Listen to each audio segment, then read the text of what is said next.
Hello. Hello. Hello. Oh, got some tone there. Got some tone. We got a Three-part five-person harmonies. party in here. Oh my gosh, we're rolling so deep today. I know. I know. The Penta Ultimate episode. Always yeah, reflects, but the don't worry, it's not penultimate ended. episode. I like that. All right. Welcome everybody to Always Strikes Last. This is an Age of Sigmar podcast. That's us. You're in the right place. Yeah. Yeah. This isn't always strikes late. This is always strikes Nope. last. Yeah, Always on They're- last time. episode, complete Yep. bullshit. No. Yeah. Complete. And Where we on- translate from serious shenanigans to serious business. So There we there's go. that. we do? It's true. Who knows? Who I don't knows? need- Hey, No one knows. You got time. I'm It's still Miles. open. Okay, I'm Miles. I'm joined by my co-hosts Matt and Jack as usual. We also welcoming back Rocco. Welcome back, Rocco. Rocco. Thank you. Glad to be here. All right. And today we're feeling very honored to welcome Seattle local now at least, Matt Beaseley, two-time Woo! Team America player, overall Zinch champion, Yeah. and cool guy. I want to add an addendum: terror of opponents' dreams when Yeah. coming to battle tactics. Very anal about measuring. Yeah. That's still a thing. I mean, never change, Matt. Never change. Welcome to the show, I think Matt. the term is precision. Oh, Yes, yeah. that would be the That's term. Even better. Thanks, Miles. So we had for today, we just went to, well, some of us just went to Warhammer Age of Sigmar World Team Championships in Amsterdam. And we've come back, and Matt, as we just said, played for Team America, and you guys did pretty well. I know you didn't do as good as last year, but you still did very well. We want to talk you guys through how the whole event and how it went and everything. Yeah, absolutely. Where do you want to start? I guess just going over how did the event go for Team America? Obviously I was with my team, and you're so isolated there in terms of like you gotta like there's always something to do within the next 30 minutes that you have to focus on. And I feel like it's hard to pay attention to how other teams are going. So how was the experience?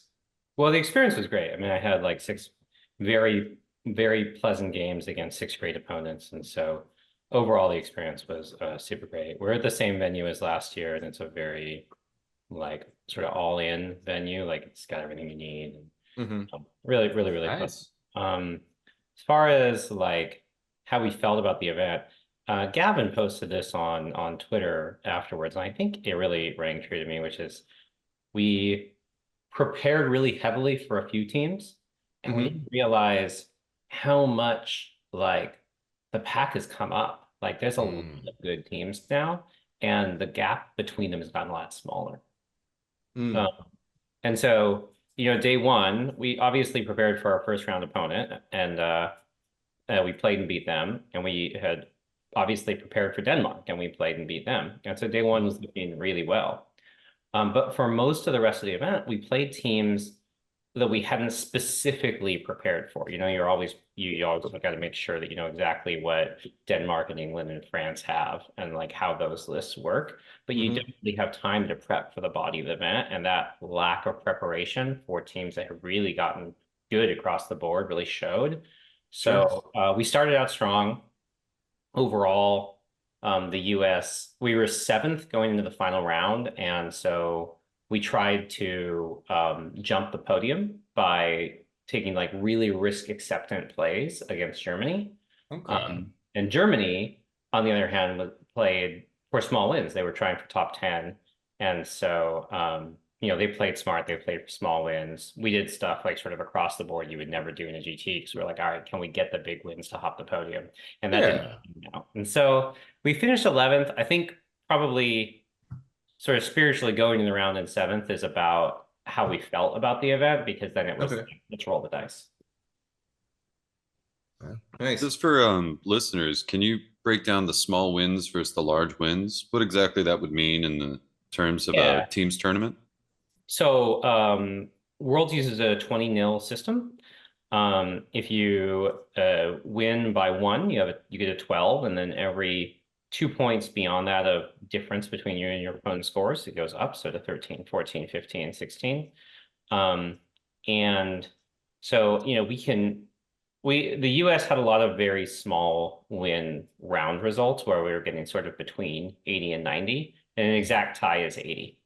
And so we were trying to get a larger round result, where say if we average 15 across the board, you get a much higher round result, and that will push you up further in the standings. Because Worlds is not, between the teams, it's not like a win-loss draw, it's aggregate, it's the aggregate of your round results. Yeah. So yeah, Cool. it's a pure points system. So if Yeah. if you have all small wins and one really bad loss, you can end up ranking very lowly compared to teams who had a few big wins and sort of mediocre losses. Right. Okay. And what we had end up by the end is we had 4 small wins and 2 small losses. Okay. There you go. Okay. And also a quick follow-up question here too, with just like the makeup of the team. What armies did you bring here representing the US? What are we talking about? What factions? Yeah. I think I had this. Yeah, so Gavin played Doc, Tom played Zombies, Noah played Feck, Zach played Sylvaneth. That was probably our most successful pick, because how teams works, you also get to determine what maps certain armies are on, and so Mm. Okay. to play like a very skewy Sylvaneth list on a wide board defender. Mhm. Jacob Brandon played Cruel Boys. Alright. He was the only Cruel Boys at the event. That worked well. Nate Trentinelli played Nighthaunt, which is something he's done for a very long time. And then Anthony was kept being on the list that got nerfed. So he started on Okay. OBR and it got hit really hard. Then he moved to Steam Tanks and got hit really hard. Mm. And late in the season, Anthony ended up on Kragnos Gargants, and the reason is because we knew Gargants would be really big, and we had to pivot off of the second list Anthony was on that got points nerfed. And that, from a comp perspective, ended up being really a hard place to be, because everyone was very prepared for Gargants. Yeah. And so it was a rough army to pair, and it was just because we're sort of like pivoting to it last second, and then it was something that everyone had many counters for because it was good at scoring basic points. Oh, The reason sure. that Prognos Gargants rather than base Gargants is because it's good in the mirror. But because there's so many anti-Gargant things, I don't think we ever got it into the mirror. Mm. And then I played Zinch. And I played a weird Zinch where it was like a melee heavy Zinch. I had almost 1,000 points of Slaves to Darkness. So it was like sort of a minimal Lord of Change engine, and then a lot of Zinch, or in a lot of Slaves mainly. You Did you had have Theridons and Varangard, right? Yeah, six Oh, Varangard. that's nice. Stones. Okay. That's been playing my favorite list. Just the Theridon madness. Yeah, it was Yeah. playing 12 Theridons. 6 of each was better, I think, mainly because of the different threat ranges. The problem with 12 Theridons is you have a very static set of threat ranges. Mm-hmm. Yeah, but I do want to pause and appreciate the double entendre there. Gargants were big this year, so just want to appreciate that for what it was. No, and they were huge this year. Honestly, I think there's 26 teams and 23 of them brought Gargants.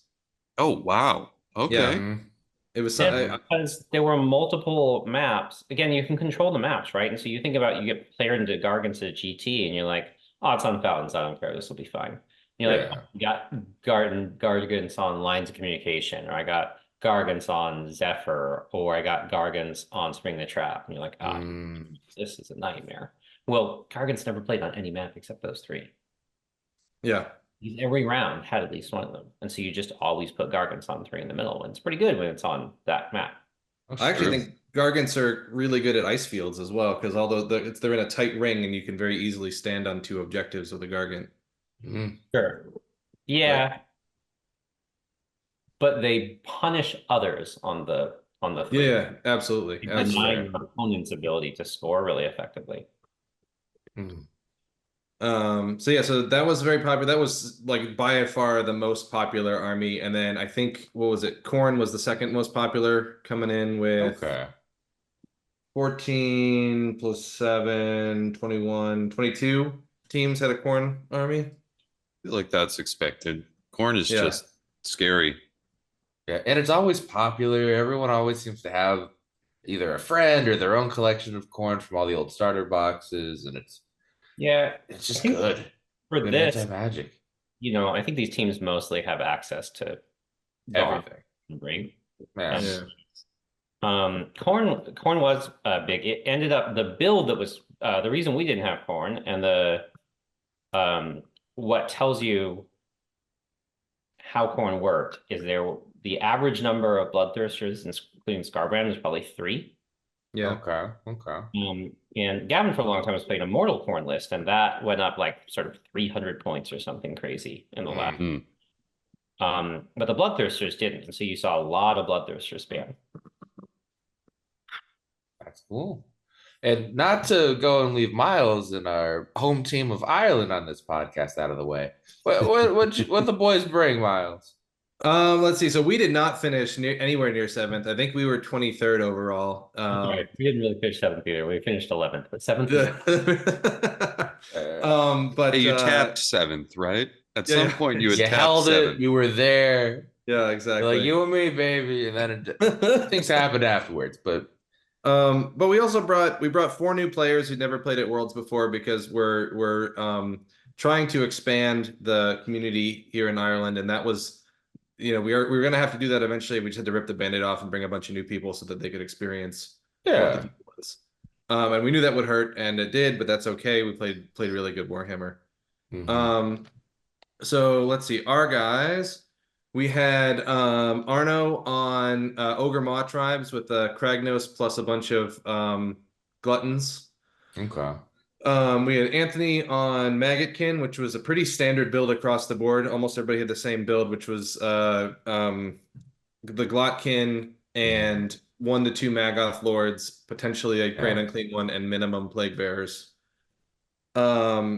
Dave played Blades of Corn, and he had 50 Bloodletters. That was his his build. Okay. Gross.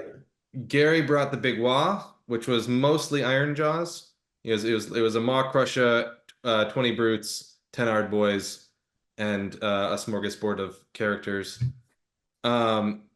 James had Gloomspite Gits, and we purposely put him on Double Herd because Double Herd doesn't Double do well square in herd, yeah. singles, but is an absolute nightmare if you get the right. Like, it's got so many armies that just don't want to deal with that. That's fair. And that actually worked out really well for us. Jim was on Sylvaneth, again, kind of a skew pick in the way that Matt was saying. We had him on Winterleaf, so it was no retreats, and then he'd use Tree Lords to be like, oh, also you can't pile in, and also you strike last. Yeah. So you're here with me. Shout out the for remainder of podcast. this game. That's like a Nurgle forest. Yeah, Seriously. exactly. Yeah. Ooh. Mick was on Daughters of Cain, Marathi, and a large number of Bow Snakes. And then Richie had his signature list, which is Be'lakor and 12 Varangard. Oh, Blacker. Yeah. Overall, again, a bunch of the guys were new. So Arno, Anthony, Gary had never played at a teams event before. Okay. And Jim played at Six Nations, but has never played at Worlds. So it was definitely a big learning curve for everybody. And but I think we went really well. I was very proud of us. Very that's good how you played. That's the best experience if you're new and you're willing, right? It's like Yeah. being thrown in the fire right away. Yeah. Everything else will pale in comparison. Exactly. Yeah, lessons were learned quickly one way or the other, and the fun was had. Absolutely. And actually, one of my favorite moments, not to like completely skip ahead, in the Australian match, so we played Australia round 2, and Gary got paired into their Big Wah player, so it was a Big Wah mirror. Okay. There weren't that many Big Wah players, so that was kind of weird that happened.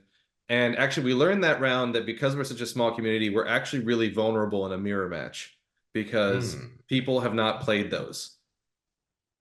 Oh, that makes sense. Yeah. That's kind of a fun way to learn. Yeah. Now that you So say it. we Huh. lost a Nurgle mirror horrendously that round as well. So that was a big loss for us. But Gary's opponent teleported a unit of Ardboys or something 11.9 inches in front of his line so that he couldn't mighty destroyers to get out of the thing.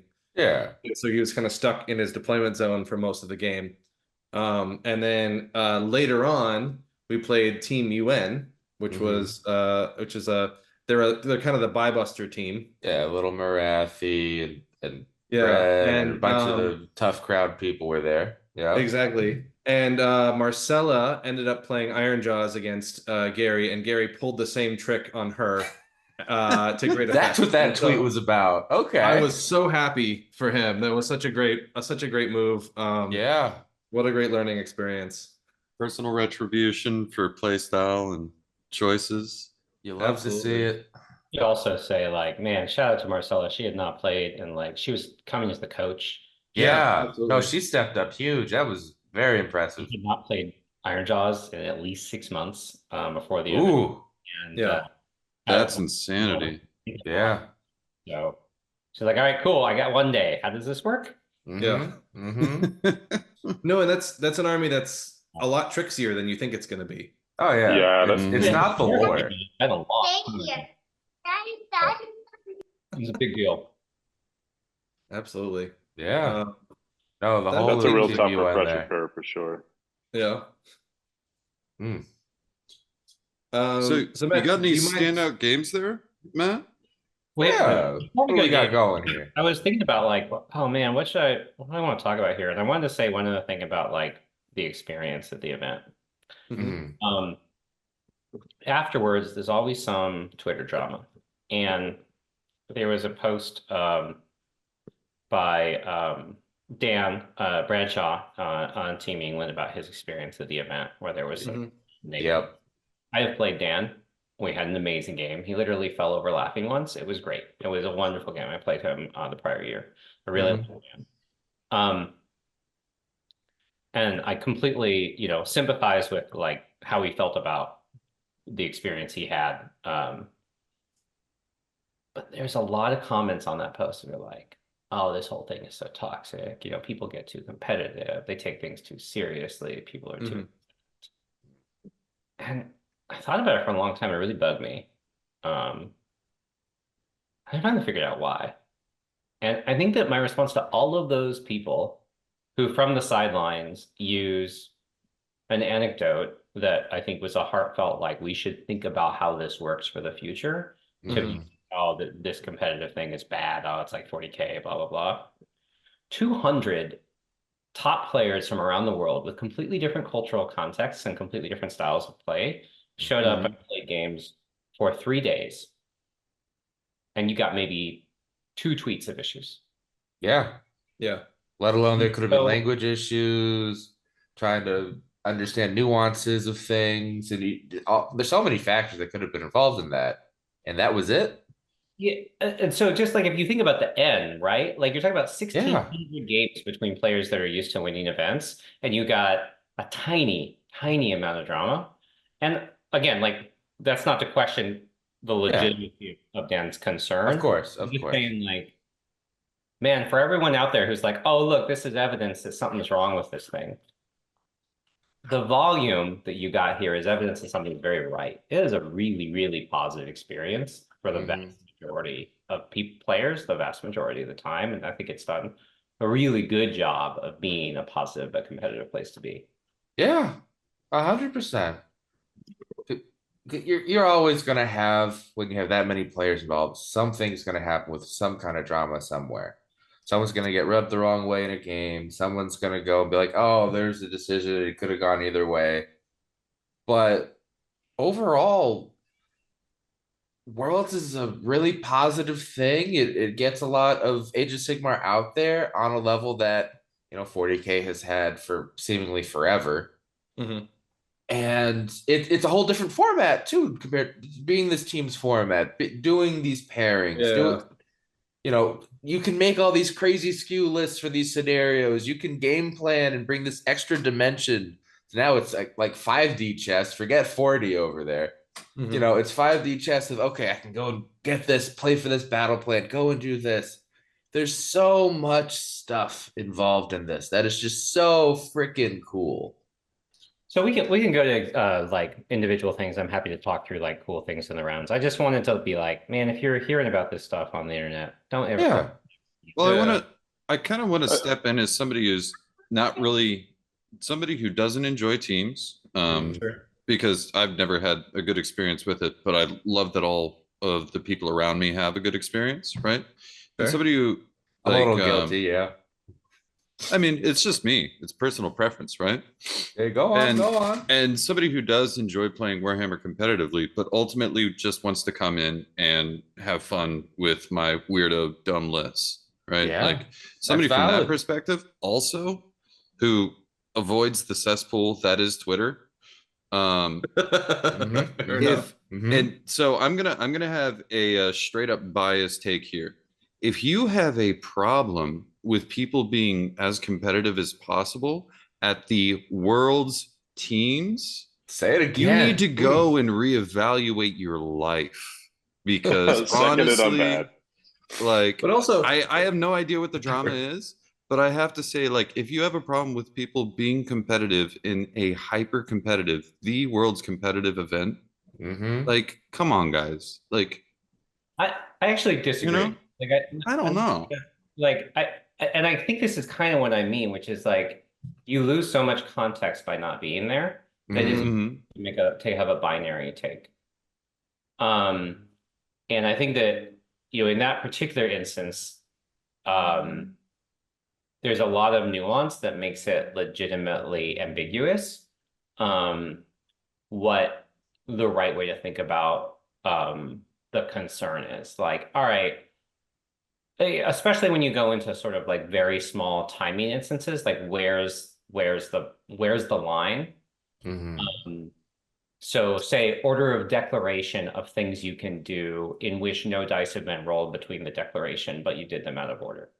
Those kinds of things, like I think Dan's point, which again, I'm sympathetic to, is, hey, we should really be on the same page about how this stuff should work, and we can have that. I mean, yeah. I'm like summarizing for him the things he didn't say, but what I got out of it is we should have that conversation. Exactly. Oh, I would be I think careful about having a binary take about who's right and who's wrong on the thing. Mm-hmm. I'm not I have no idea what the actual thing is. I'm just talking about commenters saying this is what is ruining this game. You know, like the and the Yeah. idea of somebody not being there coming in and saying this is turning this into the worst game ever kind of thing, when you're not even there and you're not playing in, this is by far like top tier competitive Warhammer. Let people have Mm-hmm. their conversations. Yeah. You are just some person on X Mm-hmm. Xing your way well, through we're a not we're comment. not we're not giving it that kind of airtime. We're not. No, We're, it's Twitter. it's Okay, called It's okay, Twitter. okay. cool. It's It's okay. called Twitter, Matt. Yeah. This is Okay. Matt. All right, True so on that front. per round, I got a per round list. Do you have a per round list, Miles? You want to do like switch back and forth? Yeah, that sounds good. Ooh. I've got all of our pairing spreadsheets up. Mhm. So here I'll go first if you're going to bring stuff up. Go So we ahead. played Northern Irish turn round one, and Matt, this would be like if you flew to LVO and played Ricky round one. Mm-hmm. Yep. So we Yep. play these guys literally every time there's a Shout out GT, Ricky. either down here or up there. So I think we would have had a hard time to find a team that was more prepared to play us and a team that we were Mhm. more prepared to play. All right. Um, that being said, we did pretty well. I think the highlight for we got 92, which was a good win. Right. So again, 80 is a dead draw. Right. That means Okay. everybody got 10 points in their game. Sure, sure. Because So everything's at a 20 92. per player added up. Okay. Yep. So 92, that was a pretty good win. I think the highlight for me, and this ended up being, I think, actually a mistake later on, but we got Jim, our Sylvaneth player, into their best player, Solomon, Mhm. who is the all Irish champ right now. Um, and he played. So Solomon was playing a Night Haunt list with lots of black coaches, and Jim was able to play it to a draw, which was Oh, wow. fantastic. We assumed it was going to be a loss. Yeah. And that was really fantastic, but I also think it kind of burnt him out for the rest of the weekend. That was too much of a brain burner for him.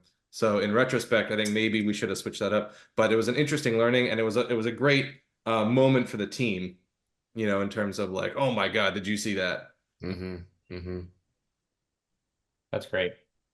That's really Yeah. cool. My round one was against Finland. I played Sebastian playing Slanesh. And I'd say it's a yellow matchup for me. Maybe like an 8-point expectation, just based on the matchup. I was able to win that round, basically because, and it's like sort of the interesting thing for the round is the deployment dynamics where that we were on Spring the Trap, and so it's a very condensed deployment. Okay. Sebastian won the priority role because we're both one drop, and obviously deployed first and had me counter deploy so he could give away the turn. Mm-hmm. How he deployed, he was like strong on one side and weak on the other, but that meant his archers were really far back on the other side. And so I was able to put my Vanguard in a place where they were frontlined. They could walk into the woods and be on an 8-inch charge into his front line, and functionally outside of 30 of his other archer blob. And then that then became, I put the Vanguard out front. They're a really good target, and if I get to take first, there's a chance on an 8 rerollable that's relatively low risk for me, because otherwise I'm just in the woods. Yeah. To do a ton of damage. Were those woods also line of sight blocking, or were they just cover? Yeah, so how Worlds works, and this is how Europe works, I guess, is It's been a minute since I've done some Europe stuff, so please enlighten me. woods block line of sight 1 inch in rather than 3. Okay. So anyway, so because of that positioning, he had to take first, or felt like he needed to take first, which is what I was trying to do. It's basically like, okay, well, you won it, but I'm going to counter deploy in a way that pressures you into taking first. Mm-hmm. And then he was able to use the combination of the sigil going right in front of his archer blobs, plus Sure. redeploy from the Vanguard to brick his turn 1, basically with spawn shenanigans. And that was great. I love sigil. It's my favorite part of the edition. I'm sad it's terrible now. Yeah. They're super, super fun. And I think it was, yeah, so that part of that round was really good. Sebastian was a great opponent. We had a really good game. I got very lucky redeploying the Vanguard that enabled it between the spawn and the redeploy, but I was super cool to have Sigil sort of work out in that way with the counter. Nice. And also, I'd like to say for our listeners, at the top of the show, when I made the joke about him being anal with his measurements, that is just such a high level take of knowing the game state in deployment and all the options that he could do to be that precise on, okay, here's the archer blocks, here's this, here's that, here's how, just getting into his mind. Replay that clip over and over again if you want to learn some high level crap. No offense, Miles. No, none taken. But you get that breakdown. You're like, yep, Matt Beaseley, there he is. He's the bee's knees, and it's just been knowing him, God, maybe 5 years, maybe longer from your Dimensional Cascade streams, and the Team America, that 11th place was earned when you're getting thoughts like that. Yeah, that's quite great. That was fun game. Miles, what's your game 2? Sorry? What's your game 2? So round 2, we played Australia. Really fun team. They were, such good fun to hang out with. I think we ended up hanging out with them the rest of the weekend, sort of off and on. Because we love the Aussies. Having said that, they absolutely kicked our asses. So it was a nice little wake-up call at the end of day 1. But it's what it is. My favorite moment, it's not a favorite moment for us, but it was a favorite moment of the round, which is we paired a Nurgle mirror in this game, and I think I alluded to it earlier about how mirrors are actually dangerous for us. Their Nurgle player, oh my God, so we paired it in. We're like, look, it's probably not going to be great. but it'll probably be a close win or a close loss. Probably a close loss because he's probably better than you at this, and that's fine. You know, you get like 7 or 8 points out of this, we'll be happy with that. Yeah. He got 0. 0 points. Talking Oof. to that guy on the bus to the airport. And I think the reason is he was consistently getting the Nurgle Mirror and doing really well in it. And the reason is because he took the Harbinger, and the ability of the Harbinger allowed him to shut down the opponent's Glockin. And so he got countercharge and they did not. Yes, I think that was right. Yeah. And then interesting. Rotmeyer Creed to do some range damage. Love without having Rotmeyer to Creed, be- man. Right. So Yeah. he had pressure and countercharge, and his opponent had neither. Exactly. And what's amazing is that you don't think of Nurgle as being a 20-0 kind of list. Like to get 20-0 means that your opponent did not score 15 victory points over the course of the entire game. Mm-hmm. You know, like that is a huge ask. You know, most armies score 5 points turn 1. A lot of armies easily score 5 points turn 2, and then they peter out. You know, but they still probably scoop up, 5 or 6 points over the course of the rest of the game, even if it's going really horrible for them. So for him to have shut down our player that decisively was actually really wild to witness. Yeah. Oh. Round 2, I played Rune on Team Denmark. The Danes had a close win against the English in round 1, and so we ended up playing in round 2, and we were like, oh man, we're playing the champs round 2. But you know what? It's a good time to play them because, like, if you're gonna win, you got to play them at some point. Yeah. That's true. Um, And you're fresh. Get them before they build up their own momentum too. We did. The US got a small win in the round, which was, I think, our biggest sort of like success of the event. Denmark won last year. They won again this year. They're an Yeah. incredible team. Spoiler The alert. ones have taken a round off them in 2 years, and so that felt pretty good. Good. That's probably like that's what I'm happy about, as opposed to like the end placement is like we actually got a round against Denmark, and that felt really good, Nice. especially because last year against Denmark I got wrecked. So Yeah. coming back and I got a good win against them this year felt really good. Good. The best moment of the round, it wasn't like I got a couple lucky charges, but the best moment of the round was actually getting paired into Rune, and the reason was because it showed that my weird list dynamics worked out well in pairings, because it's hard to understand how it works into other casting armies.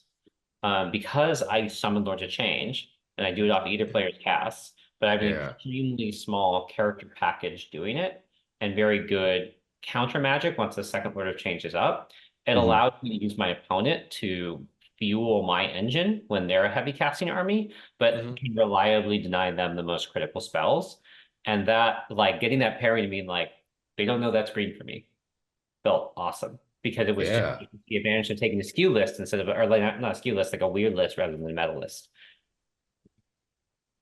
I think we had Owen Jackson on I guess 2 weeks ago at this point, but he was selling his team the same thing. It's like, be careful of the non-meta list because they know something that you don't. Right. Yeah. You know? That felt really good. I had a great game against her, and super pleasant, super fun game. But yeah, I think the most exciting part was just like getting the pairing. I mean, like, it worked. Yeah, nice. That's fantastic. Very And I think nice. did I hear the rumor right? You went 20-0? I did, but like not replicably. Like I got a couple like Fair enough. shouldn't have been a 20-0, but it was a 20-0, which Nice. was right. We take those. We Felt like take a those. You can still pat yourself on the back for that one. Yeah. It's all right.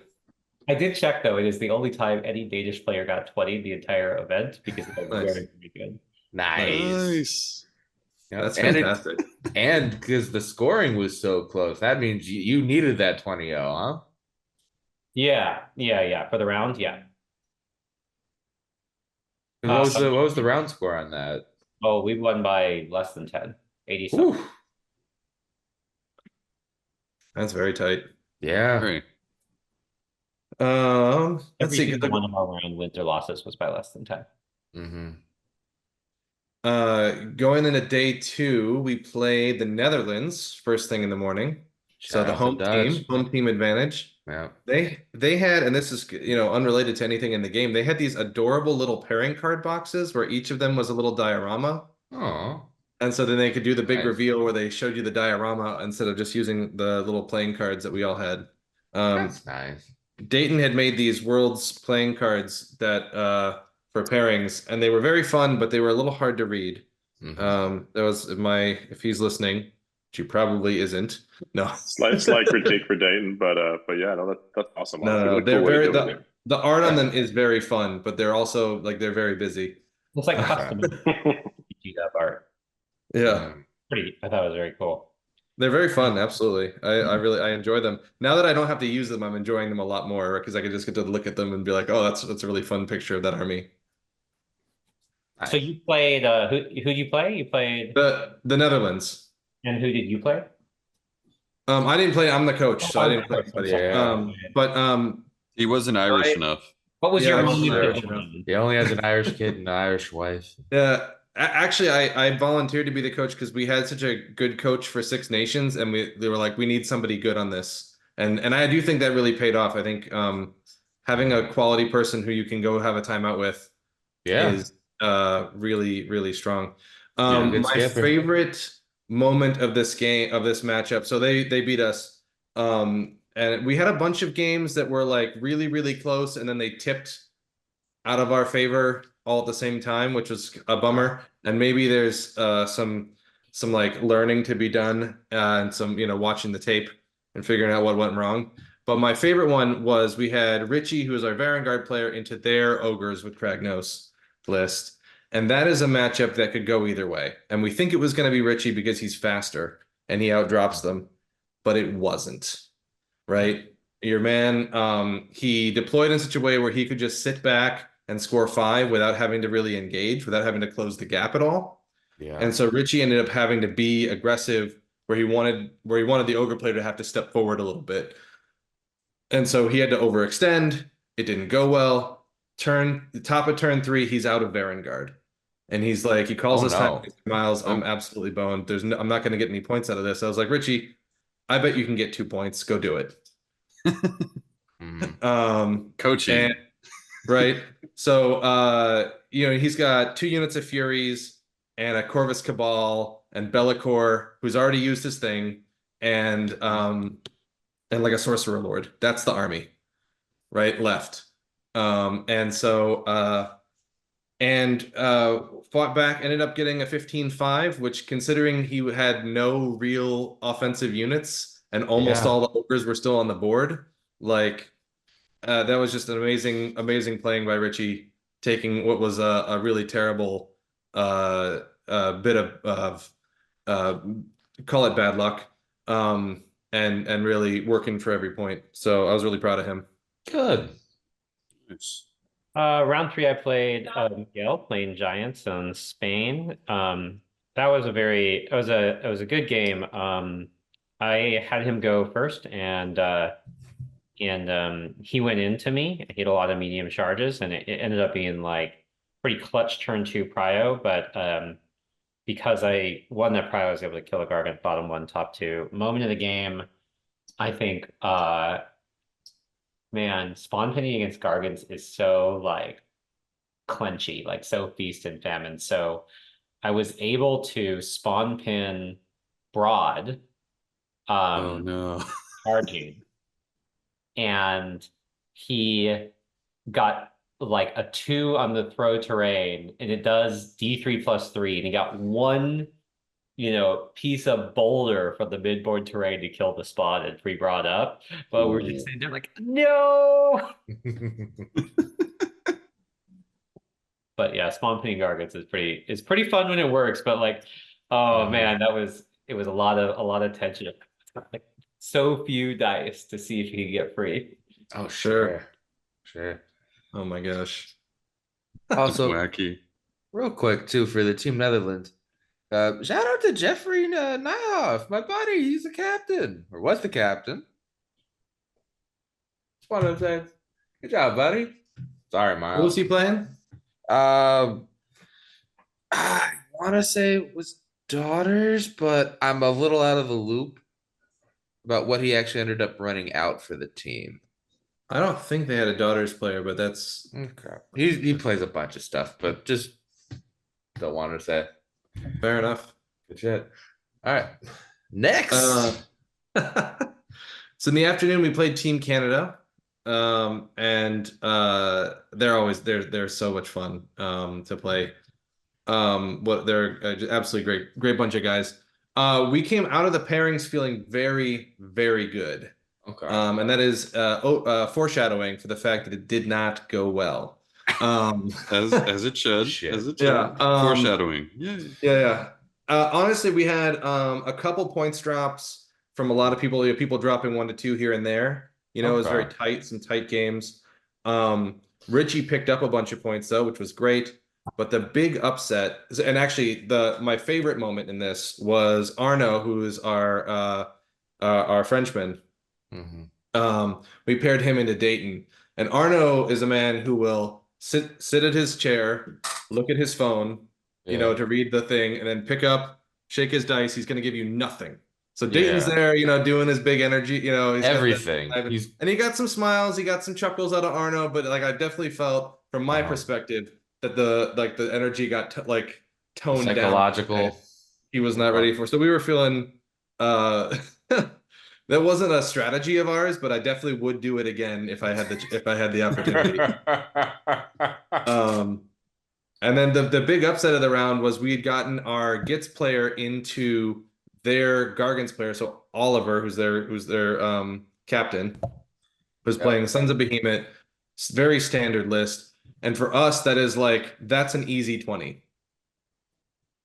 Right. I think James averaged 19 points against Gargants outside of this one match the entire weekend. He played them like 4 times. Okay. And so turn 2 comes, he's got him dead to rights. Mhm. Ollie wins priority. He goes for the risky play, and it's the equivalent of the Blood Bowl 3-up dodge, 2-up dodge, Oh no. 3-up pass, 4-up catch, go for it, go for it to score on the last turn. Yeah. He Some makes elf or a skink charge bullshit right there. Oh no. with his Gatebreaker or his War Stomper, and then uses the 3d6 jump from Broad, rolls a 16 Gee. to jump all the way over all the squigs and land next to Scragrot.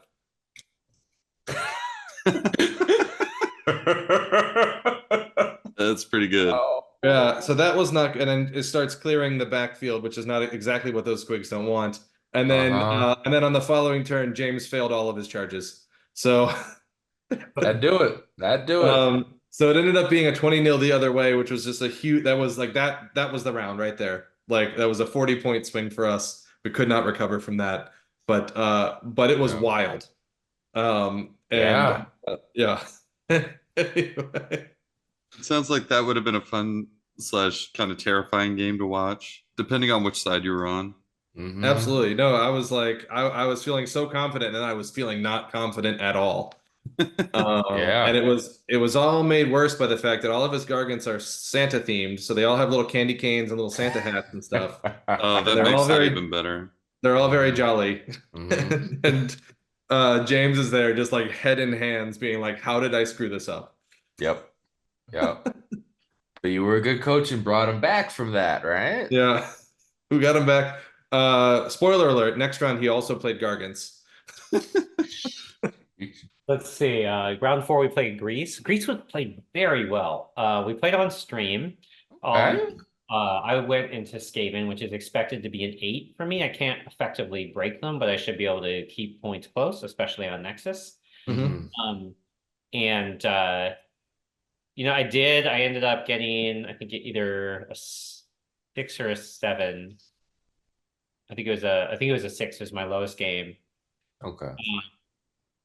And I thought my opponent played really well. It's one of those things where, like, if I can give away turn 2, it's maybe it actually looks like a win because of the dynamics of Nexus. But he won turn 2, gave it away. It was great. I made a mistake where I didn't put Therodons far enough back from my screen.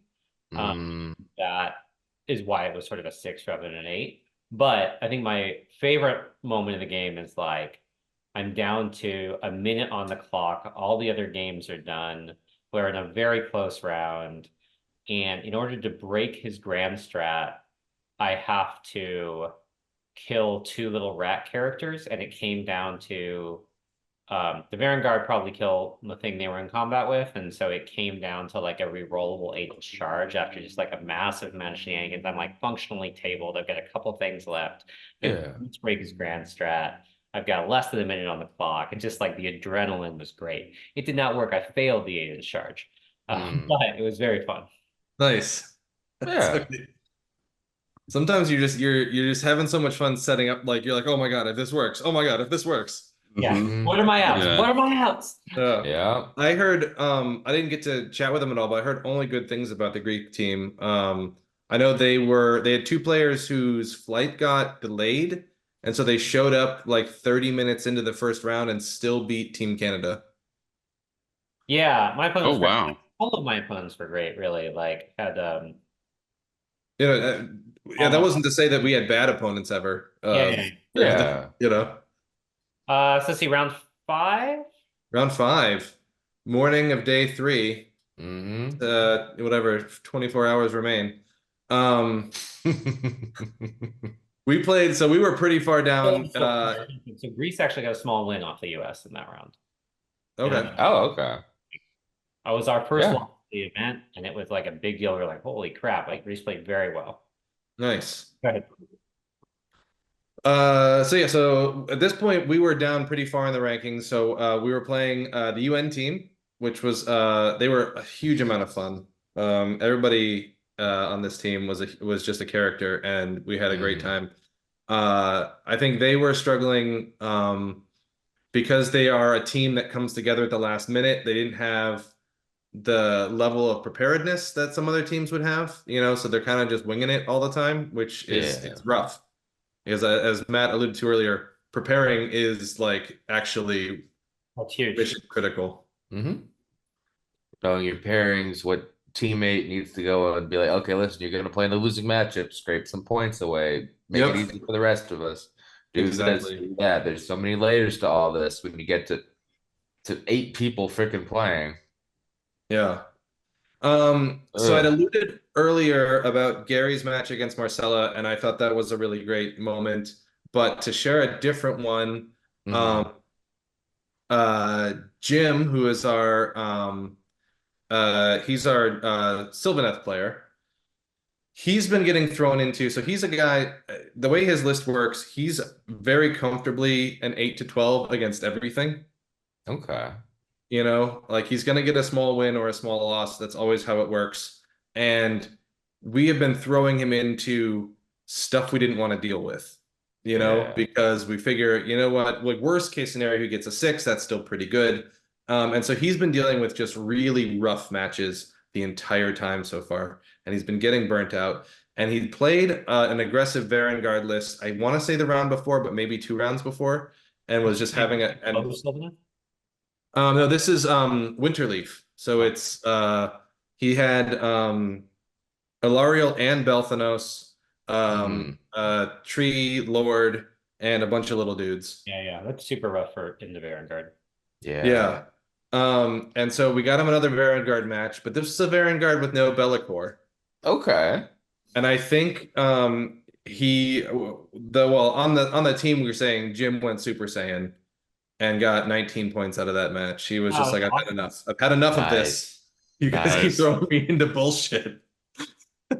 I do really think though the lack of Bellicor in that combo, like thinking of it as a singles list, this version may be better on average, but I think the Bellicor is just able, like, especially into a big combat target like a Lariel or something like that, you have 4 or 5 chances to roll that 3 up and stop her in her tracks. I think with 12 Varangard, Bellicor is always right, because that you can clear one thing and not everything, and so you being able to lock down the thing you can't clear is like the default.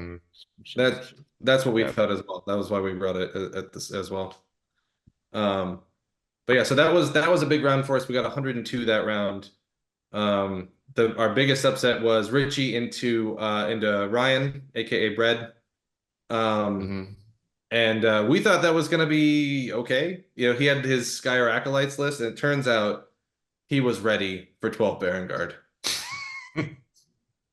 He was like, I want this all day. And Yeah. no, again, and that goes down to the preparation. Like we had just had no idea what that list does. Or like it's short range shooting. No You know what one I ever hate when I sees have it. short range shooting? Dudes in my face. Yep. You know? Yep. So, Let's see. Round 5, we played the Warhammer players from Russia, not the Russian team. There was not a Russian team, okay.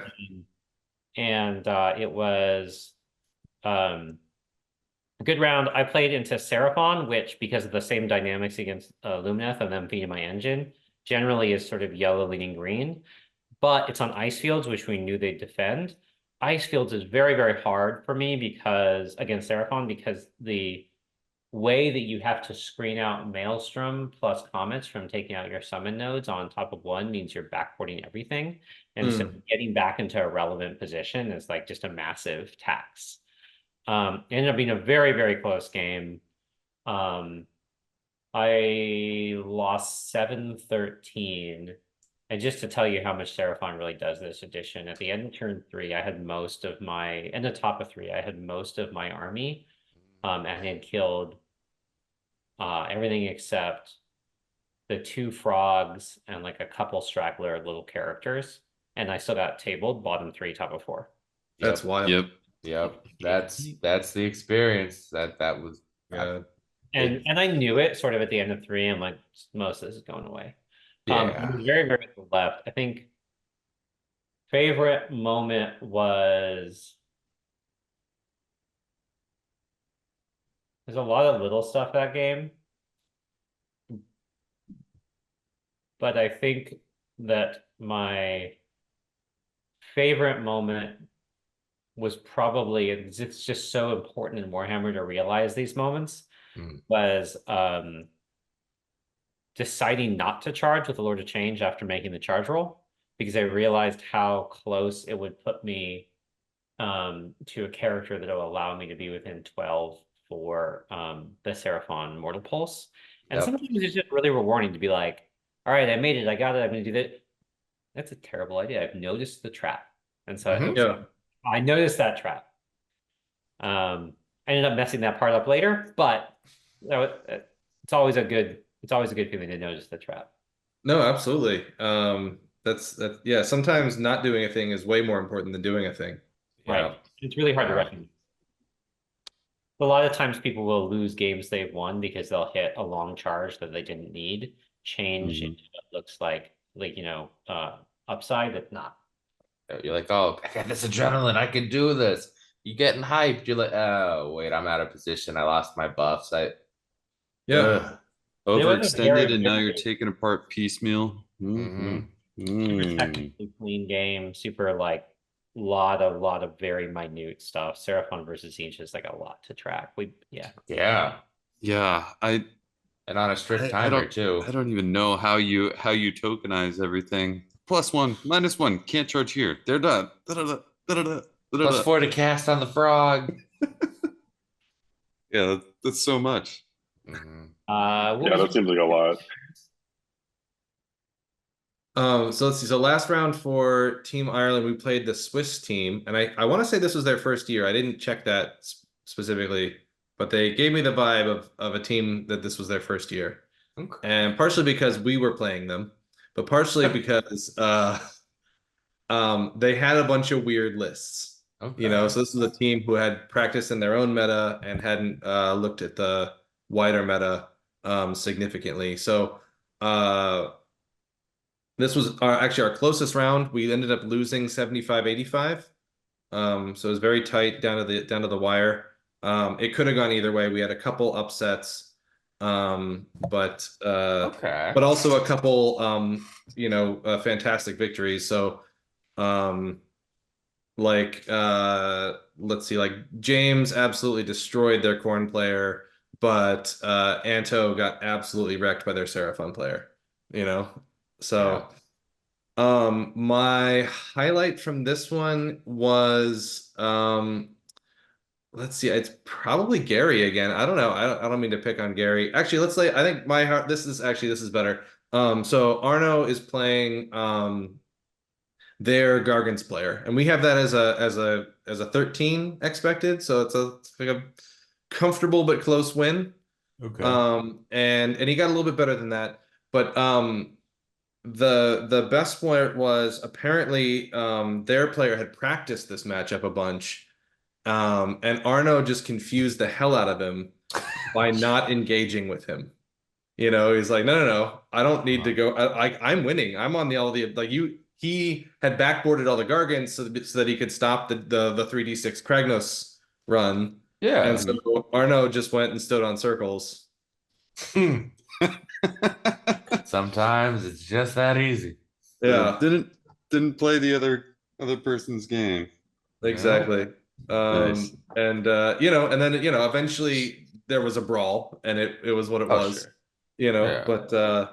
But Arno was feeling very superior about, it's like, no, I know I'm having an aggressive army, but I don't have to use that part of it. I can just go stand on circles and win this game.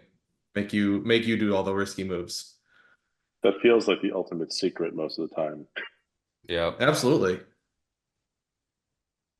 Let's see, round 6, the US played Germany. We talked about that at the beginning. We went big, and it didn't work out. For me, I was paired into Gargants, which is a good pairing. I went into them bottom of 1 really hard in a way that, based on the positioning in GT, I would just like never have done. The 6th Vanguard effectively whiffed. Did like damage to Omega.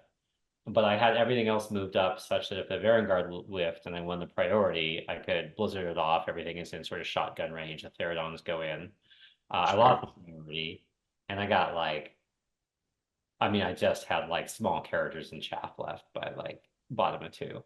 Oof, brutal. It was very bad, but it was a fun round because it was like, all right, cool. How many points can I get? And then just by like zooming around edges, getting tactics, like waiting for him to get off the point and then getting on the point, I was able to keep it to a 13-7 loss. Okay. Oh, that's really great. good. Yeah. I need anybody to score points. Yeah. So fun. It was a fun round for the like, and I think that's the thing that I would say makes teams for me as a good thing for me to close on. The thing that makes teams for me so much more fun than singles is that the game matters all the way through, no matter what. Mm. Differential matters for whether or not your team wins. And in a GT, if that had happened, I wouldn't have gone in like that, but right, like if you get wrecked turn 2 and the game's over, you're like, all right, well, fine, I'll finish it. I guess tiebreakers matter. But it's not super thrilling. And in this, like, man, turns 3 through 5 of scrapping for points is both hard, really good skill expression, and like deeply rewarding. And I think that's what makes me love teams, is how to make every loss a small loss and how much work that takes to do right. Absolutely. No, and that kind of goes into like what I was saying earlier about how hard it is to actually 20-0 somebody, because everybody at this event is so good at, or is so prepared to do that work, that it's like, okay, if I leave you with some Corvus Cabal and a couple heroes, I'm expecting that you can probably score 2 battle tactics and at least 1 objective before this game is over. Right. And it's now on me to like relentlessly track those things down. It's just a dynamic you don't get in singles, and I think it's a really, really rewarding dynamic because you're playing sort of for everybody else. I've lost the battle, but can we win the war? Yes. No, I really like that. Grindy in a good way, though. Like that's where just the ability to carry on your game as much as you can. That just sounds like a lot of fun. Yeah. In general. It's like really, it's like the biggest selling point to me is that everything matters. I was gonna say, Matt, are you starting to get converted to a team's kind of person now? I've never had anybody break it down that way. Normally it's just like, okay, so we all got to do this, and there's one guy that we know that's going to take the fall. And I'm like, oh man, no, don't do that. Well, and yet no, having there's it explained layers to that way this. actually like makes so much more sense to me, to be honest. Yeah. Like having that teams as a presentation of like, you get to do the finer points, and even if you're you're bowed out for the round, like you're still grinding no matter what. Like that's my style of game in the first place. I love grinding. I'm not very good at it, but I love the grinding aspect of like, okay, I'm down, gotta try, down, gotta try, down, gotta try. Yeah. Like that makes teams more interesting. I've never had it sold to me in that way. So But maybe a Well, I little think in our local teams event, Matt, it wasn't differential. It was like win, loss, draw with grand strat that mattered. And so Mm. to really get that feeling, it's got to be a differential system. Yeah. Now, Um, do you think that do you think the differential needs to like translate over to GTs and that's why people give up on GTs? I think that GTs are different because whether or not you're in a differential system, like I like differential for GT tiebreakers, but whether or not you're in a differential system, once you've lost, you have the round loss.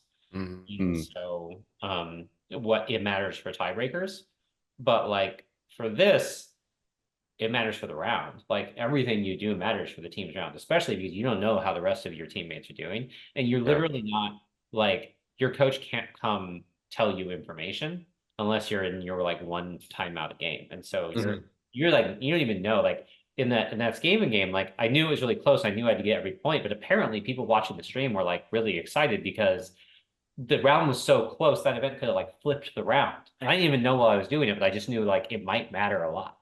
And so Yeah. that sort of like differential, well, there's all these other games going on simultaneously. It's really rewarding. See, Yeah. that's cool. I like that breakdown. I love it. Matt, I will say I think you on a teams would make a great fall guy, Oh God. Yes. Amazing. right? Throw him One point into loss. right like a Damn like right. we throw you into a like a supposed to lose but like try and get 8 points out of it. You would love that. Mm-hmm. That you have a disproportionate percent of your losses are very, very like small last second losses, and that's Yeah. exactly what you want to get in the like, all right, like who's got It's to true. control? Like It's true. The only way I would do that, and this is an offer to any teams that I would be doing, is if I have to wear a dunce cap the whole time. If I'm allowed to wear the dunce cap, then I'll be the fall guy. But I have to be able to wear the big red dunce cap. So that's where I'm at with this. That You would can be wear whatever amazing, man. You can wear whatever you want, man. Like there was a guy from Australia in full gladiator outfit for half the time. Well, that's excellent. He was a great dude. Oh. So That was it. overall, Another world's come and gone. Matt, do you think you're gonna play next year? I think so.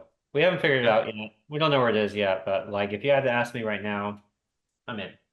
Yeah, I'm probably in as well. Don't tell my wife yet. She doesn't know. and the question will be, will you be allowed to play? Oh yeah, no, I can play. I could have played this year. I elected not to play so that we'd have a good person as coach, and I knew I was going to be sleep deprived anyway and would not get enough practice matches. So That's that was fair. a good position for me to jump into. There you go. Then you'll be fully Irish. Yeah. 'Cause Next wasn't that a year- thing? Next year I am. Next year I'm officially not a mercenary anymore. So Yeah. The Shamrockening will be complete. there we go. Exactly. You'll get even paler somehow. God. I'm already working on that. It's the white background. I know everybody at home can't see it, but the white background is actually making me look a lot more tan than I am. Mm-hmm. Mm-hmm. Mm-hmm. Conscious Sure. Yeah, exactly. Oh, Oh man. I think we've did we come to a good place? You so? I think so. I yeah. believe so.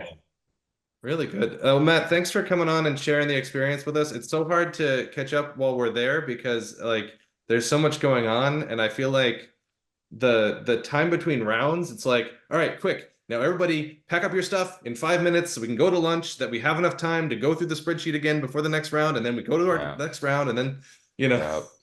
Well, I actually did have one more thing I wanted to like flag for you guys. Oh, please. We just got back from teams. The US has often and long complained that we only get to bring one team despite being gigantic and thousands of miles wide and such.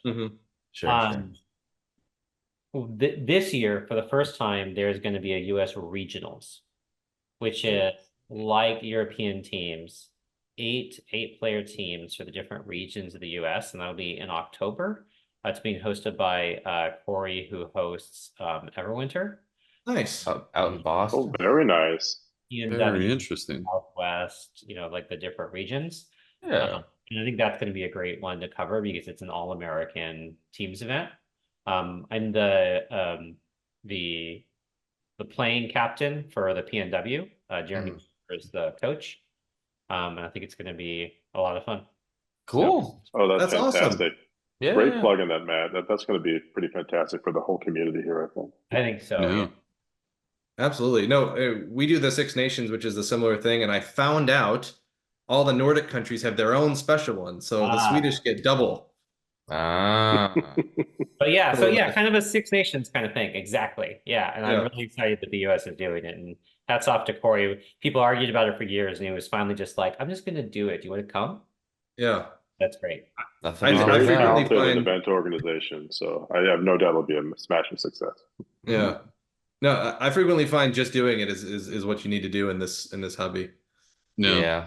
Yeah, just keep going. Good Just do it. Just do it. Yeah. You're Make it taking the start- torch from Play Nike. Warhammer. Yeah.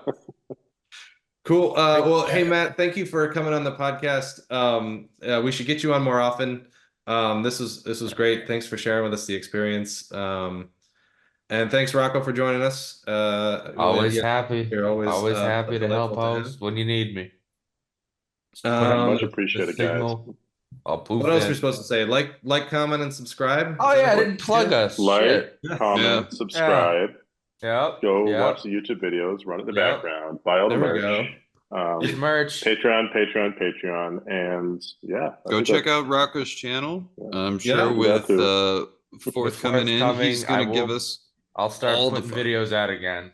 I've been a Mm, little busy, but yes, we'll get that gravy train a flowing. Let's get started on our new armies journals. Let's Ooh. start figuring out how it works, Rocco. How you feel Yeah, about that? I gotta pick what one I want to play. I know. I think Good times ahead for I that. see a new series coming where we all just argue about what armies we're gonna play in the new edition.